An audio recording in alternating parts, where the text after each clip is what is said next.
God's amazing grace brings peace and rest. April 3rd. The wicked are like the troubled sea when it cannot rest. There is no peace, saith my God, to the wicked. Isaiah chapter 57, verses 20 and 21. Sin has destroyed our peace. While self is unsubdued, we can find no rest. The masterful passions of the heart no human power can control. We are as helpless here as were the disciples to quiet the raging storm. Matthew 8:23-27. But he who spoke peace to the billows of Galilee has spoken the word of peace for every soul. However fierce the tempest, those who turn to Jesus will find deliverance. His grace quiets the strife of human passion, and in His love the heart is at rest.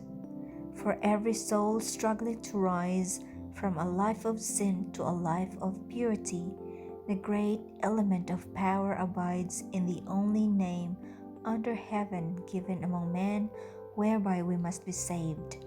Acts 4 verse 12. The only remedy for vice is the grace and power of Christ. The good resolutions made in one's own strength avail nothing. Every unholy passion must be kept under the control of sanctified reason through the grace abundantly bestowed of God. We are living in an atmosphere of satanic witchery.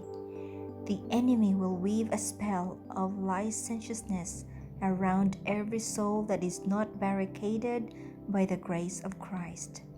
Temptations will come, but if we watch against the enemy and maintain the balance of self-control and purity, the seducing spirits will have no influence over us. Those who do nothing to encourage temptation will have strength to withstand it when it comes, but those who keep themselves in an atmosphere of evil will have only themselves to blame if they are overcome and fall from their steadfastness. Men and women are to watch themselves. They are to be constantly on guard, allowing no word or act that would cause their good to be evil spoken of. He who professes to be a follower of Christ is to watch himself, keeping himself pure and undefiled in thought, word, and deed. His influence upon others is to be uplifting. His life is to reflect the bright beams of the Sun of Righteousness. Eternal vigilance is the price of safety.